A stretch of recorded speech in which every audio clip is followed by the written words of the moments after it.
Bienvenidos a Entre Generaciones. Bienvenidos a un episodio más donde estaremos estudiando la Biblia con la ayuda de nuestro compañero fiel, el Espíritu Santo. Así que vamos a iniciar leyendo su palabra en Hechos 2 y dice: cuando llegó el día de Pentecostés, estaban todos unánimes juntos, y de repente vino del cielo un estruendo como un viento recio que soplaba, el cual llenó toda la casa donde estaban sentados, y se les aparecieron lenguas partidas como de fuego, asentándose sobre cada uno de ellos, y fueron todos llenos del Espíritu Santo, y comenzaron a hablar en otras lenguas, según el Espíritu les daba que hablase. Moraban entonces en Jerusalén judíos varones piadosos de todas las naciones bajo el cielo.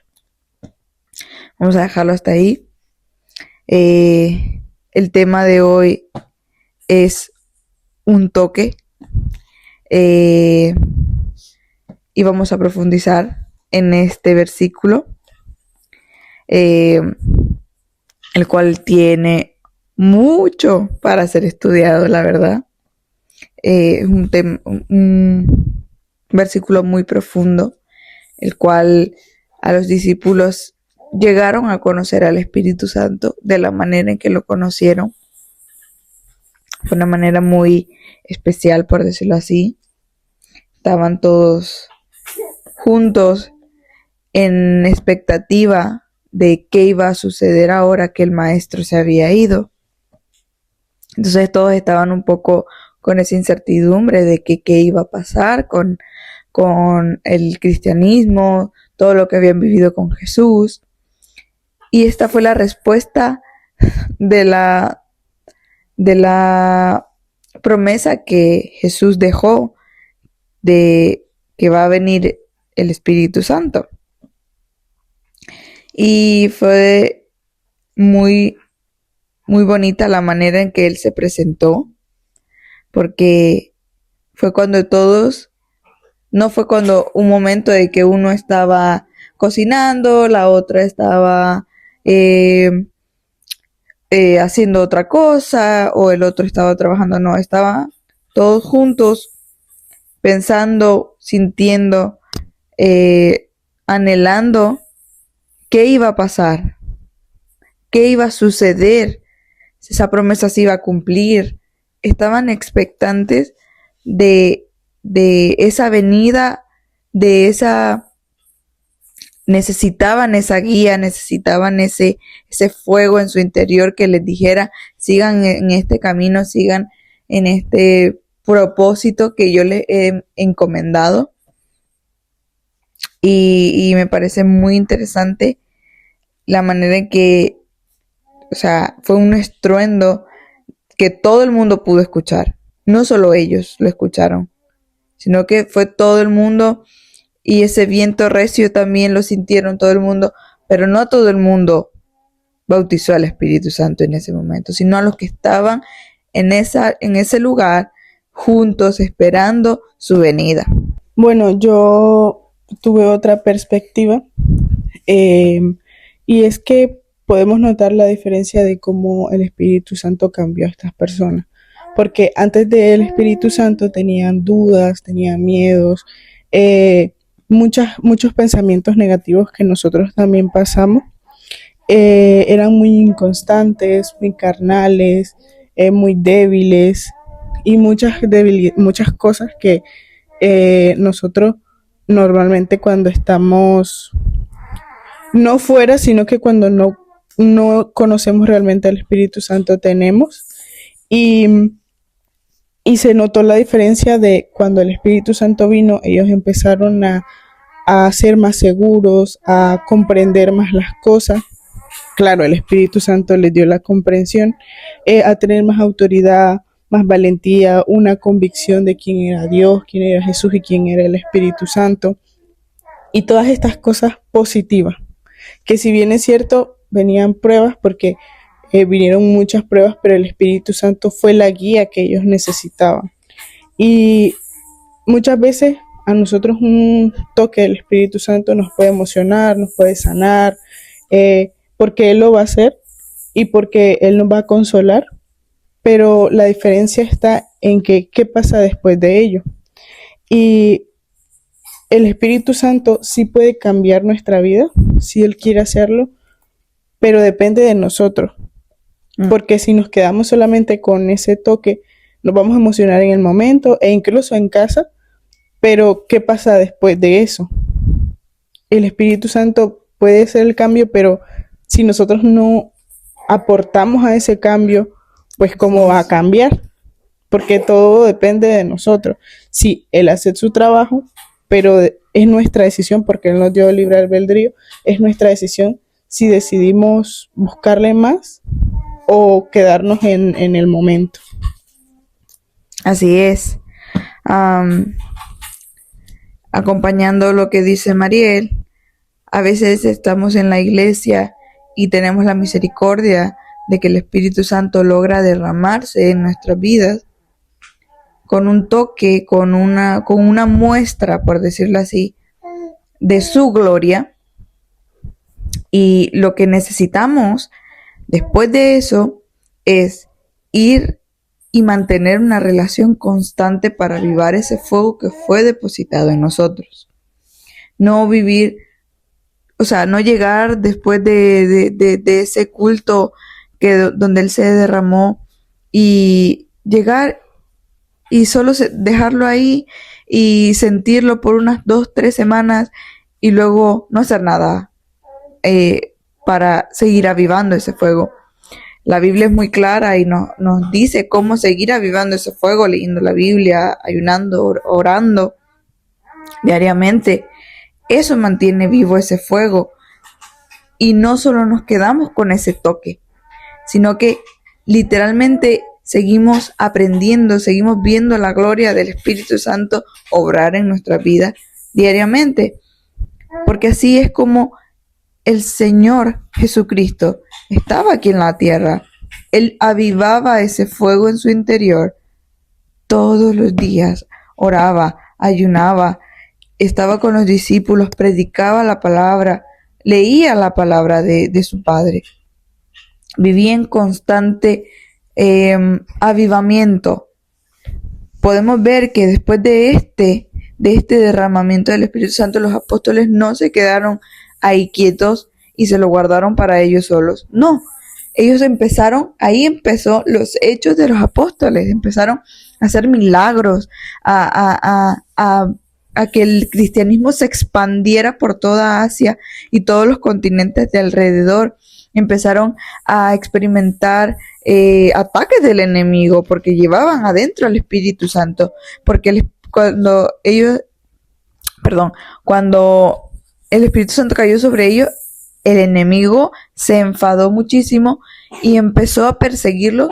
Si ya los perseguía el triple. Y eso era también un milagro. ¿Por qué? Porque eso era la demostración de que había algo santo en ellos. Esa era la demostración de que el Espíritu de Dios moraba en su interior. Entonces, cuando lleguemos al punto de igual ni siquiera estar en la iglesia, sino que estás en tu habitación orando, pidiéndole al Espíritu Santo, y llega ese momento, no pierdas el tiempo en decir, ok, ya lo tengo, ya tengo el Espíritu Santo. No te quedes con eso. Avívalo, busca más, aprende más sobre el Espíritu Santo y vas a ver cómo el Señor te va a respaldar con milagros, con los dones del Espíritu Santo. Y cada persona a tu alrededor va a notar ese cambio, va a notar ese fuego en tu interior, y te aseguro que las personas inconversas lo van a notar y van a decir, ¿qué pasa con esa persona? Yo quiero como esa felicidad que tiene esa persona, esa paz en su interior, ese fruto del Espíritu que mora en ti, que ha dado fruto, y dices tú, wow, he crecido como persona. Y de repente tú te vas a dar cuenta y vas a decir, ¿qué ha pasado? Yo no era así.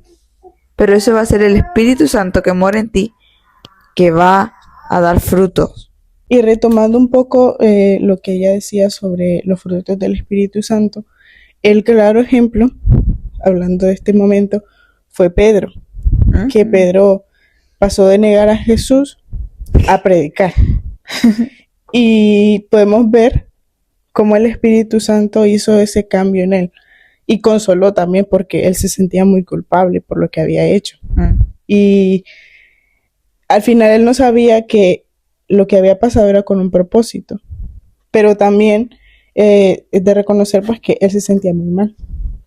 Y el Espíritu Santo lo que hizo fue consolarlo y volver a depositar, bueno, el llamado ya estaba, pero a depositar esa confianza que él necesitaba y ese refuerzo que era el Espíritu Santo para poder como expandirse y hacer lo que Dios le había mandado que hiciera. En Hechos 4:31, lo voy a leer en la Nueva Traducción Viviente, dice así, para poner un contexto así rapidito. Juan y Pedro habían ido ante el concilio, entonces ya habían salido. Y lo primero que ellos hicieron fue orar. Y dice, después de esta oración, el lugar donde estaban reunidos tembló, y todos fueron llenos del Espíritu Santo y predicaban con valentía la palabra de Dios. Todos los creyentes estaban unidos de corazón y en espíritu. Consideraban que sus posesiones no eran propias, así que compartían todo lo que tenían. Y después de esto, pues sigue diciendo de que las personas empezaron a vender las cosas, sus propiedades, y se las daban a los apóstoles para que los apóstoles se lo dieran a los que lo necesitaban. Y aquí podemos ver cómo ellos no se quedaron solamente con la primera vez, sino que quizás en su intimidad había vuelto a pasar, pero públicamente considero que no había vuelto a pasar. Yo lo leí y lo leí y lo leí y no lo volví a encontrar hasta este momento. Entonces, y como ellos no se quedaron solamente con ese primer momento, sino que decidieron avanzar y hacer más cosas, y el Espíritu Santo les dio más convicción, les dio mucho más autoridad, mucha más valentía, dice aquí, y los frutos del Espíritu Santo empezaron a notarse en ellos, empezaron a darse cuenta de que lo que ellos tenían no era de ellos, sino que era de Dios, y que muchas personas necesitaban ayuda y ellos decidieron ayudarlos. Y pues se notaba, pues, aquí pueden ver esa evidencia. Y eso me hace pensar, ¿qué hubiera pasado si los discípulos hubieran quedado solamente con el momento?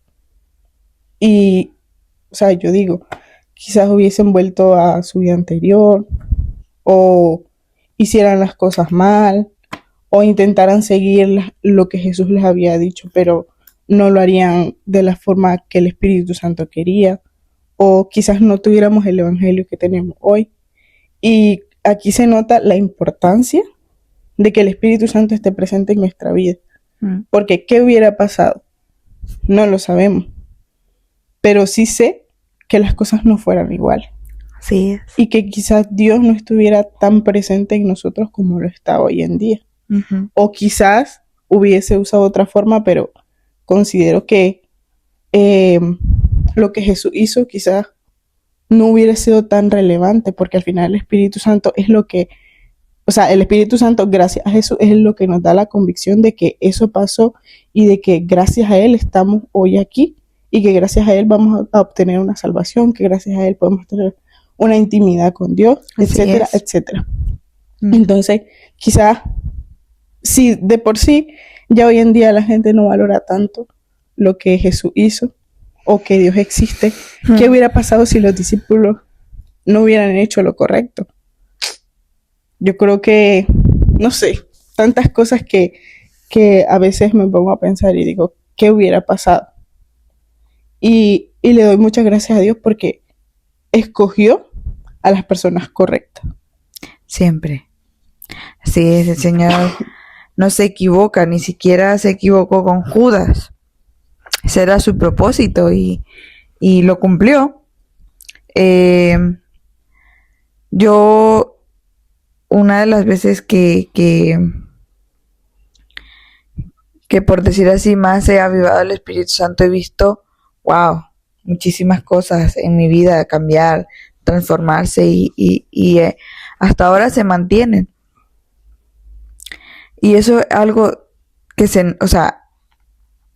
es algo con la marca y sello del Espíritu Santo. Cuando tú empiezas a avivar ese fuego, a notar esos cambios no se van por nada del mundo. Eso se queda ahí contigo para siempre, porque el Espíritu Santo te sella y te marca como propiedad del Padre, del Hijo y de Él mismo. Y me sorprende mucho cuando una persona, estando ya dentro de la iglesia, habiendo experimentado un verdadero arrepentimiento, que el Espíritu Santo te dio la convicción que realmente tu ser está arrepentido, cae como experiencia propia.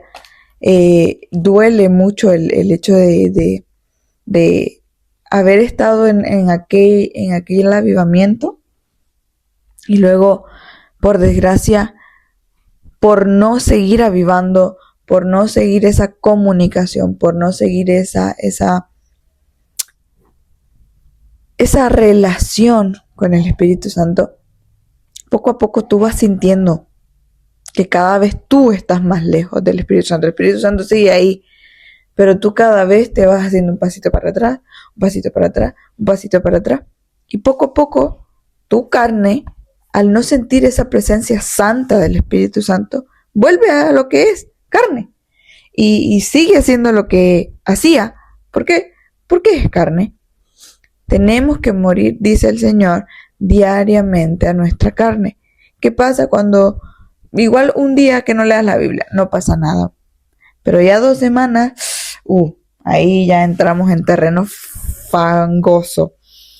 Entonces, el hecho de que el Espíritu Santo haya sido depositado en ti no significa, no te da la libertad de seguir haciendo tu vida tal y como la llevas. No, necesitas ir santificándote cada día más. Y es que no se trata de solamente sentir, sino rendirte.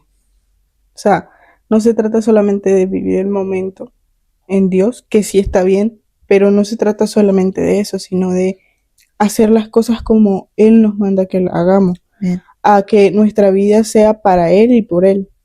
Que sí, Él nos da una vida que nosotros podamos vivirla. O sea, ¿cómo lo explico? O sea, que no solamente estemos como de, ¿cómo lo digo? Libre albedrío, no sé. No.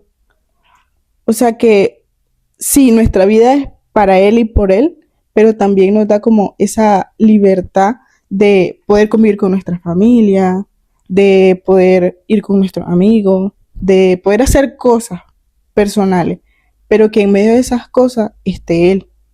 Que en medio de esa reunión familiar esté Él, que en medio de esos amigos esté Él, que en medio de ir a disfrutar de cualquier cosa esté Él. ¿Por qué? Porque, como les digo, nosotros tenemos que vivir por Él y para Él.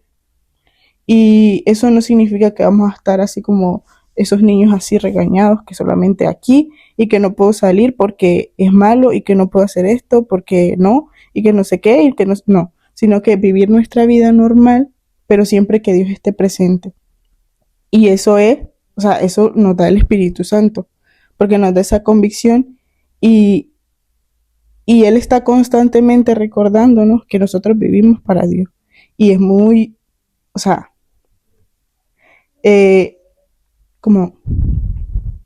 es muy malo ignorarlo, porque cuando lo ignoramos es como que yo te ignore, te vas a sentir mal. Y el Espíritu Santo es muy sensible.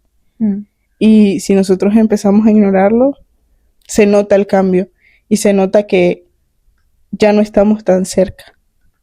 Sí, porque Él es un caballero. Si tú empiezas a ignorarlo, Él toma la palabra de las personas y porque Él sí es de convicciones y si tú empiezas a ignorar su presencia, Él va a dejar de insistir.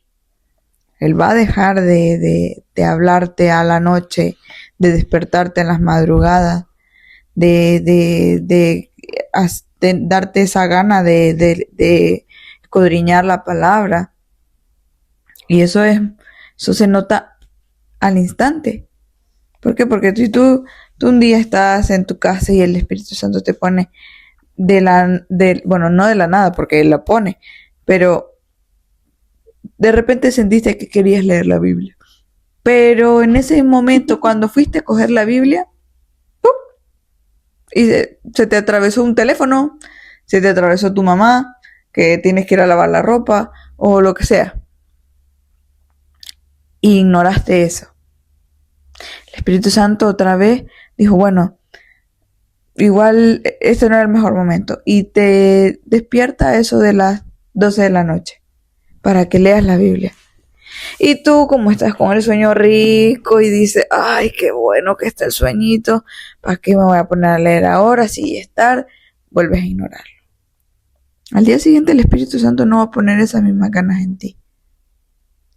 ¿Por qué? Porque tú ya sentiste varias veces eso y decidiste, porque eso fue una decisión tuya, ignorarlo.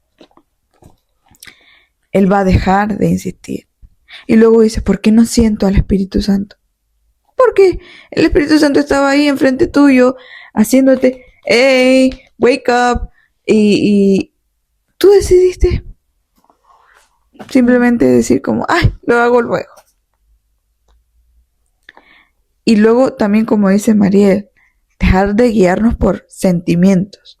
La palabra es clara con eso. Engañoso es el corazón. Los sentimientos son tan manipulables que son peligrosos. Por ejemplo, yo sé, yo he estudiado mucha música y sé que con melodías personas pueden hacer que tú llores. Con cantos, con voces, pueden alterar tus sentimientos. Pero ahí es donde entra el Espíritu Santo. Cuando tú tienes al Espíritu Santo, no cualquiera altera tus sentimientos, ni tus emociones. ¿Por qué? Porque Él está en control de ellas. Y entonces ya no vas a entrar a una iglesia y porque empiezan a tocar música, tú te pones a llorar. Eso no es una muestra de que es un toque del Espíritu Santo. No.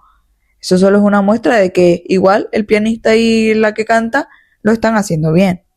Pero eso no es una muestra de que ellos tienen al Espíritu Santo. La muestra de que ellos tienen el Espíritu Santo es cuando es como cuando entras a una cueva con una linterna y todos los murciélagos salen. Así es un derramamiento del Espíritu Santo. Eso es una muestra del Espíritu Santo.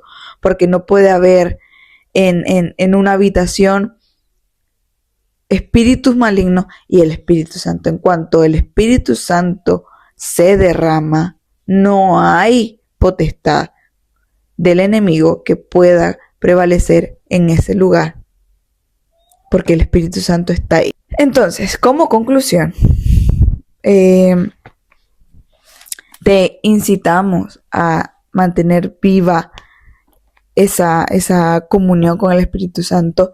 Y si aún no has tenido la bendición de que Él se derrame sobre tu vida, búscalo constantemente y verás que Él va a deleitarse en tu corazón, dispuesto a que Él viva en tu corazón, que Él se va a derramar sobre ti y va a derramar su gloria sobre ti. Bye.